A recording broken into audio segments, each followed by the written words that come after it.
Sprint, I think I can say that we all recognize them as the multi-billion-dollar Fortune 500 telecommunications company. In 2019, more than 50 million customers relied on their wireless service, meaning many of the people watching this have dealt with them directly. Then, the following year, they were officially bought by their competitor, T-Mobile, in a $26 billion deal. T-Mobile has since ended the brand, shut down the network, and effectively, Sprint no longer exists. That is strange to think about. One of the big four wireless carriers that have been around my entire life is just not there. And I can tell you that this company was not doing very well. In fact, many analysts believe that if the acquisition had not happened, they were likely moving towards some sort of a bankruptcy or restructuring, making them generally a poor investment and just overall not the best times for Sprint. For well over a decade, they have been losing money, struggling to maintain customers. People don't even like them very much. How about this? The American Customer Satisfaction Index, after a survey of about 20,000 people, ranked Sprint as by far the lowest of the big four wireless carriers. There has been a lot happening here, most of it fairly complicated, so forgive me for not talking about everything, but I think you'll agree that Sprint has had an interesting and impactful history. So for this video, I want to talk about how everything got so big and where everything went so bad. This company, amazingly, has roots going back to the 1800s, technically predating Alexander Graham Bell's patent for the telephone itself.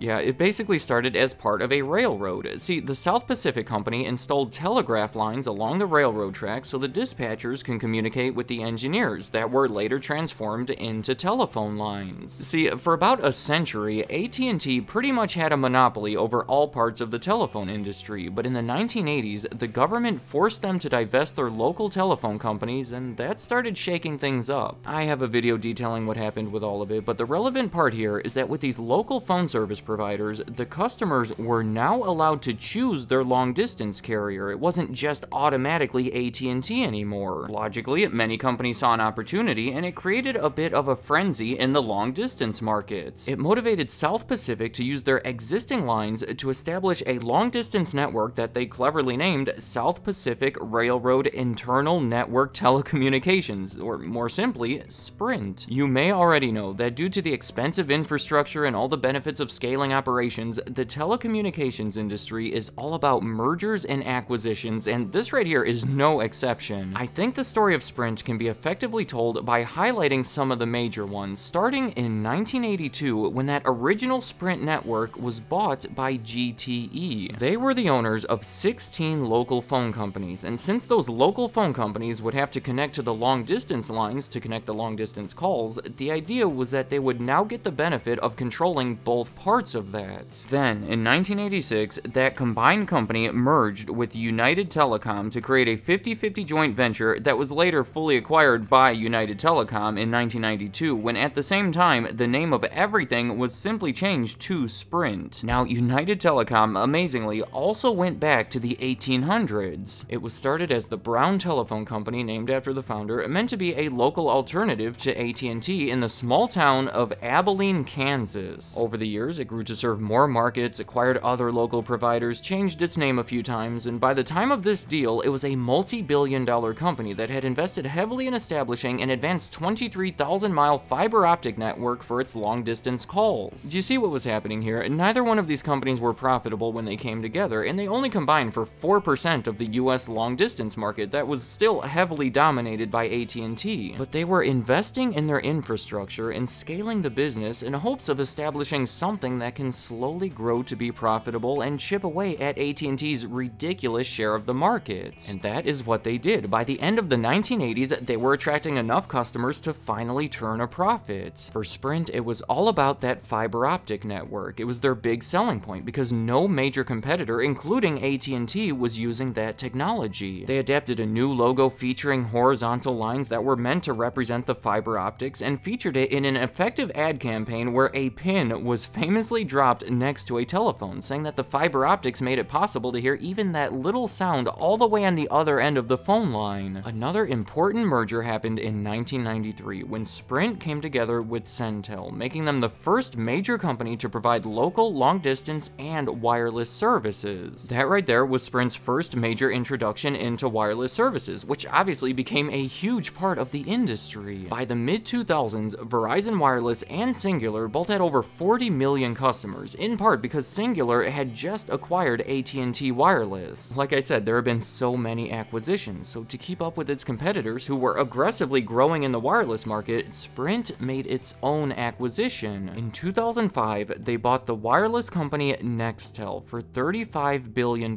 They changed the name of the company to Sprint Nextel, and they adopted a new yellow logo that I think we all recognize considering they continued using it up until the end. I know, this deal sounds like a logical decision, and that is what many people were thinking at the time, but looking back at it now, it is widely believed to be one of the worst acquisitions ever made, and quite possibly the biggest single reason behind the downfall of Sprint. Honestly, this entire video could be about how Sprint and Nextel did not work well together. They used separate technologies, so they couldn't really see any benefits from combining the networks, and that resulted in inefficient infrastructures and poor customer service. Their corporate cultures were practically opposites. Nextel was fast-moving and energetic, while Sprint was your traditional conservative phone company. They had a lot of trouble with affiliates. Sprint had granted them the exclusive rights to sell things under the Sprint brand name in certain markets, but then Sprint started selling Nextel products in those markets, which was sketchy. It led to multiple lawsuits that, in many cases, Sprint believed that it would be easier just to buy the affiliate rather than dealing with the lawsuit, so they spent almost $15 billion doing that in the years following the acquisition. Even the marketing didn't work. They continued selling things under both the Sprint and Nextel brands, so when they started advertising them as Sprint together with Nextel, it was confusing. Many of the Nextel executives left the company, and the CEO resigned in 2007 once everything started going bad. If you had bought $100 of stock in this company at the end of the acquisition year, you would have less than $20 of it remaining 5 years later. In 2008, they recorded a goodwill impairment of almost $30 billion,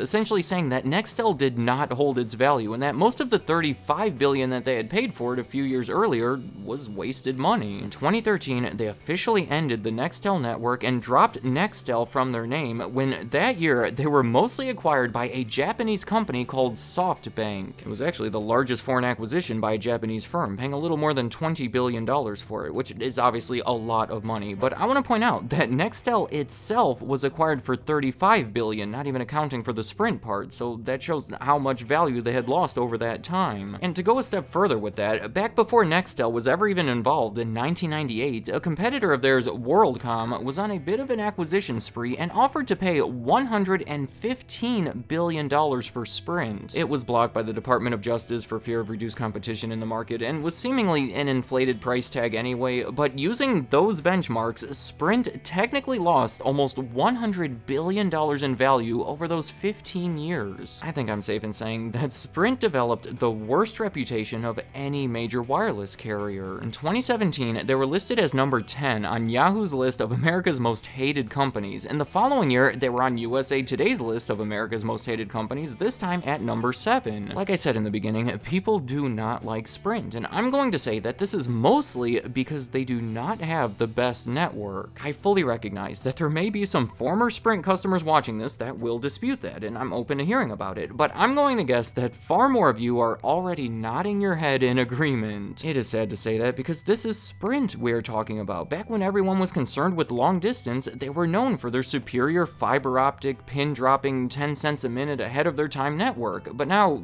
sadly, when it comes to wireless, it is a completely different story. Again, going back to the American Customer Satisfaction Index, in 2019, a survey that focused only on the quality of the network also placed Sprint well behind the other major providers. Though I feel I do need to point out that despite being a multi-billion-dollar Fortune 500 company with over 50 million subscribers, Sprint was actually the smallest of the major providers, so it would make sense that the smallest company would have the worst network, but there are obviously bigger reasons behind it as well. Obviously, that Nextel acquisition took up so much time and money that I'm sure you'll agree it should have been spent on developing and improving the network. Also, when developing a new 4G technology, Sprint was wasting even more money by investing to develop WiMAX instead of LTE that later became the standard. I can't say I know much about the specifics of the technologies, but their WiMAX network shut down in 2015, essentially meaning that they placed their bet on the wrong technology. Near the end, Sprint was continuing to gain new customers while losing many of the existing ones, which makes it seem like they were attracting new people through their discounts and introductory pricing, but then losing them as soon as that promotional period was over, which would make it very difficult to be profitable, and overall it's just not a sustainable way to run a business. In 2014, Sprint actually tried to buy T-Mobile. Again, there were regulatory issues, but 4 years later it was allowed to happen the opposite way in a deal that took about 2 years to finalize. To get approval, Sprint had to sell their prepaid businesses to Dish Network for $1.4 billion that included Virgin and Boost Mobile. At this point, I hope it's making sense why a deal like this maybe had to happen. After being so successful and memorable in the long-distance market, they made some costly mistakes when transitioning to wireless, from which they were never quite able to recover. Let me know in the comments, what do you think about Sprint? Again, there's a lot to respect in the early years, considering what they did with long distance and even going back to the 1800s and how they grew while establishing the infrastructure, but that Nextel deal was such a bad decision. Do you believe that most of their problems stem back to that, or are there other factors that I should be giving more attention? Also, to the previous customers of Sprint, what do you think of them? Do they deserve to be on those lists of the most hated companies, or was your experience more pleasant? And any other thoughts you have about Sprint, leave them in the comments. I'd like to hear what you have to say.